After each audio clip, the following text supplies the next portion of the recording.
பலாலி கிழக்கு ராஜேஸ்வரி அம்மன் ஆலயத்தின் இன்றைக்கு உற்சவத்தை இட்டு இராணுவத்தினரிடம் கதைத்து இன்று மக்களின் வேண்டுகோளுக்கு இணங்க அவர்களின் வழிபடுவதற்கான உரிமையை இன்றைய தினம் பெற்றுக் கொடுத்திருக்கின்றோம். ஏனென்றால் மக்கள் கூறுகிறார்கள், இதே நாளில்தான் இந்த இடத்திலிருந்து இடம்பெயர்ந்து 90ஆம் ஆண்டு 6ஆம் மாதம் 15ஆம் தேதி இந்த இடத்தை விட்டு யுத்த காரணங்களால் இந்த இடத்தை விட்டு இடம்பெயர்ந்து சென்றிருந்தனர். 35 வருடங்களுக்கு மேலாகின்றது. இன்னும் இந்த காணிகளும் விடுவிக்கப்படவில்லை. இதற்கான நடவடிக்கையை துரிதமாக மக்களுக்கு பெற்றுக் கொடுக்க வேண்டிய கடப்பாடு பாராளுமன்ற உறுப்பினராகிய எங்களுக்கு இருக்கிறது.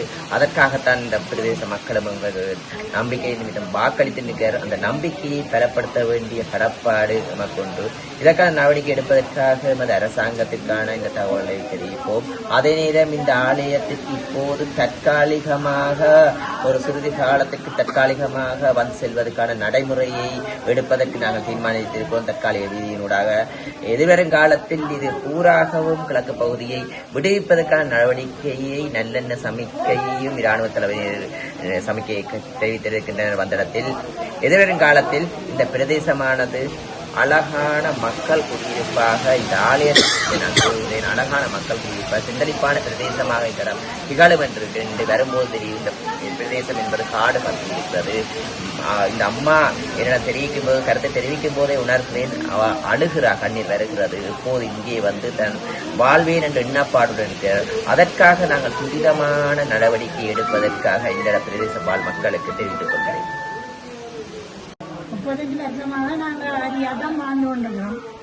எங்களை சொந்த நிலத்தை உங்களுக்கு வரும் விடுவித்து தரவும் அதான் எங்களுடைய ஆசை. எங்களை தலைமுறை முடிஞ்சா எங்களை பிள்ளைகளுக்கு தெரியாது, இல்லையும் தெரியா காணியும் தெரியா. எங்களுக்கு பிள்ளைகளை விட்டா சொல்லி 2 பிள்ளைகளை பிரயோசனம் இது தோட்டங்கள் எல்லாம் நிறைய இருக்குது.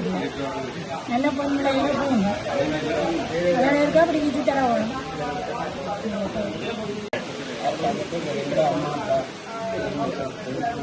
நாங்கள் அந்த 4 நாள் வீட்டில் உள்ள எங்கள் அம்மா அப்பா நாங்கள் மன்னரை இருந்து நாங்கள் இப்போ அந்த வீட்டில் இடத்தை விட நாங்கள் அந்த வீட்டில் ஆனால் ஜனாதிபதி சொல்வார் மக்களை காணும் மக்களுக்கு தானே. ஆனால் நிறைய நம்பிக்கை இருக்குது, விடுவாருன்னு நம்பிக்கை இருக்குது.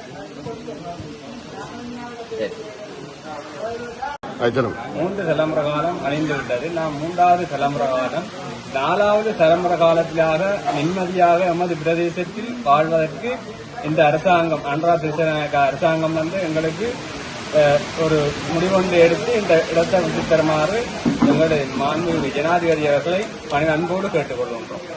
அடுத்த தலைமுறை என்றாலும் நிம்மதியாக இந்த சொந்த மண்ணில் வாழ்ந்து சொந்த மண்ணிலே சாக வேண்டும் என்பது எமது அவா. அதற்கு அவர் ஆதரவு தருவாராக நாங்கள் நம்பிக்கையோடு ஆவலோடு எதிர்பார்க்கிறோம்.